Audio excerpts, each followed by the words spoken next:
ముఖ్యమంత్రి జగన్మోహన్ రెడ్డికి full time bad నడుస్తూ ఉంది. తను ఎమ్మెల్యేగా ఎంపీగా ప్రకటించినటువంటి అభ్యర్థులు కూడా ఆ పార్టీ నుంచి పోటీ చేయడానికి సిద్ధంగా లేరు. ఒక్కొక్కరు పారిపోతా ఉన్నారు. ఇప్పుడు జగన్మోహన్ రెడ్డికి అత్యంత కీలకమైనటువంటి నియోజకవర్గం, జగన్మోహన్ రెడ్డికి అత్యంత సన్నిహితులైనటువంటి వైసీపీ రాజ్యసభ ఎంపీ నెల్లూరు నుంచి పోటీ చేయడానికి సిద్ధంగా లేకుండా అతను అజ్ఞాతంలోకి వెళ్ళిపోయాడు. అసలు ఇంతకీ అతను తెలుగుదేశం పార్టీలో జాయిన్ అవుతాడా, ఎందుకు వైసీపీ నుంచి జంప్ అవ్వాలనుకుంటున్నాడు అనేది ఈ వీడియోలో వివరించబోయే ముందుగా ఇప్పటివరకు మన ఛానల్ సబ్స్క్రైబ్ చేయని వాళ్ళు ఖచ్చితంగా సబ్స్క్రైబ్ చేయండి, మరో 10 మందితో చేయించండి. ఇక విషయానికి వస్తే జగన్మోహన్ రెడ్డికి అత్యంత సన్నిహితమైనటువంటి వ్యక్తి ఈ రాజ్యసభ ఎంపీ వేమిరెడ్డి ప్రభాకర్ రెడ్డి. ఎంత సన్నిహితుడు అంటే జడ్జిల్ని కొనాలనుకుంటే ఆ జడ్జిల దగ్గరికి బ్రోకర్గా పంపించేటువంటి ప్రయత్నాల్లో భాగంగా టీటీడీ ఈఓగా ఉన్నటువంటి ధర్మారెడ్డితో పాటు రెండో వ్యక్తిగా పంపించాడని టాక్ ఉంది. ఇతగాడిని ఈ రాజ్యసభ ఎంపీని లైజనింగ్ చేయడం కోసం తన కేసుల్లో, అదేవిధంగా ప్రభుత్వం తరపున తను తీసుకునేటువంటి ప్రజా వ్యతిరేక, రాజ్యాంగ వ్యతిరేక, చట్ట వ్యతిరేక, న్యాయ వ్యతిరేక నిర్ణయాలపై తనకు అనుకూలంగా తీర్పులు తెచ్చుకోవడం కోసం అంత కీలకమైనటువంటి స్థానంలో వ్యవహరించినటువంటి వైసీపీ రాజ్యసభ ఎంపీ వేమిరెడ్డి ప్రభాకర్ రెడ్డిని ఈసారి లోక్సభ బరిలో దించడానికి, ఎందుకంటే ఆర్థికంగా బలమైనటువంటి వ్యక్తి కాబట్టి, 100 కోట్ల రూపాయలు ఖర్చు పెట్టాలి కాబట్టి రాబోయే ఎన్నికల్లో ఇతన్ని నెల్లూరు ఎంపీ అభ్యర్థిగా ఫిక్స్ అయిపోయి ఆల్రెడీ ప్రకటించడం జరిగింది జగన్మోహన్ రెడ్డి. అయితే ఈ వేమిరెడ్డి ప్రభాకర్ రెడ్డి గారు కూడా తన ప్రపోజల్స్ జగన్మోహన్ రెడ్డి ముందు పెట్టాడు. 3 శాసనసభ్యుల్ని లేపేయాలి అని. అందులో ఒకటి నెల్లూరు నగరం నుంచి అనిల్ కుమార్ యాదవ్ని, అదేవిధంగా కావలి నుంచి రామిరెడ్డి ప్రతాప్ కుమార్ రెడ్డిని, ఉదయగిరి నుంచి కూడా మేకపాటి కుటుంబానికి సీటు ఇవ్వద్దు, నేను చెప్పిన వాళ్ళకి ఇవ్వాలని ఈ 3 ప్రపోజల్స్ పెట్టడం జరిగింది. అయితే జగన్మోహన్ రెడ్డి నెల్లూరు సిటీ నుంచి అనిల్ కుమార్ యాదవ్ని, ఏదైతే నీటిపారుదల శాఖ మంత్రిగా నోటిపారుదల పారించినటువంటి దౌర్భాగ్యుడు, నెల్లూరు బెట్టింగ్ బంగారాజుగా ఫేమస్ అయినటువంటి పనికిమాలినోడైనటువంటి అనిల్ కుమార్ యాదవ్ని నెల్లూరు నగర ప్రజలు ఈసారి అసహించుకుంటారని, అతనే కనుక పోటీ చేస్తే నారాయణ గారి మీద 50,000 మెజార్టీతో నారాయణ గారు గెలుస్తారని చెప్పి సర్వే రిపోర్టులు రావడంతో అనిల్ కుమార్ యాదవ్ని తన్ని నరసరావుపేట ఎంపీగా తరిమేయటం జరిగింది.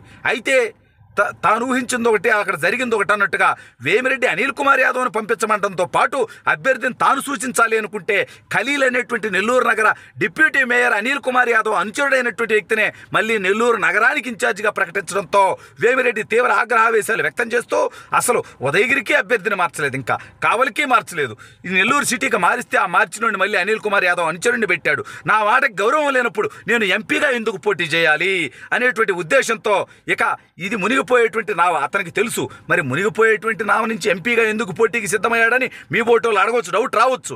కానీ నెల్లూరు ఎంపీకి మాత్రం కొంత పోటీ ఉంది, అవకాశం ఉంది వైఎస్ఆర్ కాంగ్రెస్ పార్టీకి.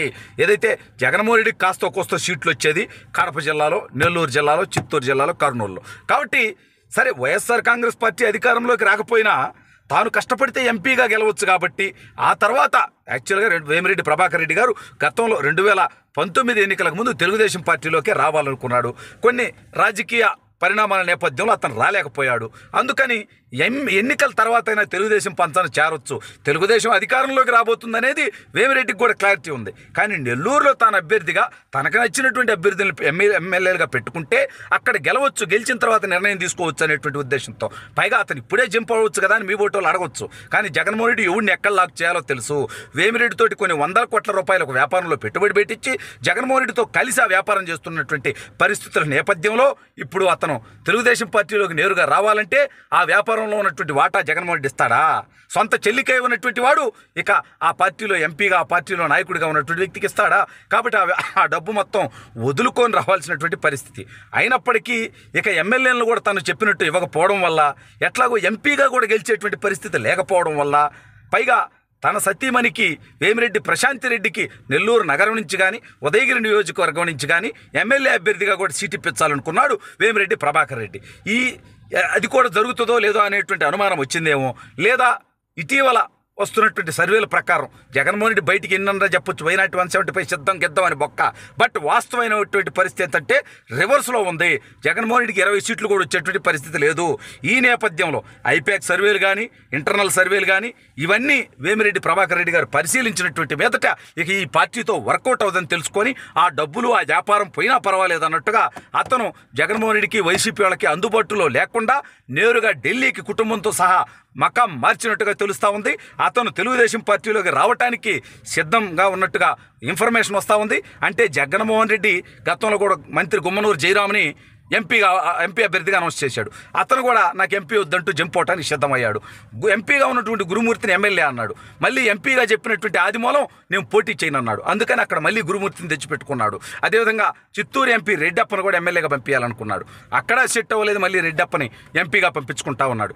ఈ విధంగా జగన్మోహన్ రెడ్డికి ఎంపీ అభ్యర్థులే దొరకనటువంటి పరిస్థితి. ఇక మనం గుంటూరును పరిశీలిస్తే తెలుగుదేశం పార్టీ నుంచి ఎన్ఆర్ఐ పెమ్మసాని చంద్రశేఖర్ గారు రేసులో ఉంటే వైసీపీ నుంచి ఉమారెడ్డి వెంకటేశ్వర్లు కొడుకుని తెచ్చుకునేటువంటి పరిస్థితి, అంతకుమించి దిక్కులేనటువంటి పరిస్థితి. ఈ రకంగా జగన్మోహన్ రెడ్డికి ఎంపీ అభ్యర్థులే దొరకనటువంటి పరిస్థితి ఏర్పడిపోయింది.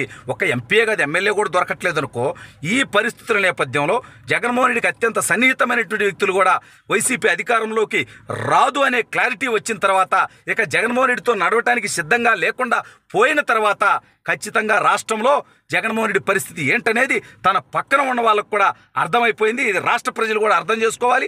వచ్చే ఎన్నికల్లో జగన్మోహన్ రెడ్డికి 15కు మించి సీట్లు వచ్చేటువంటి పరిస్థితి లేదు.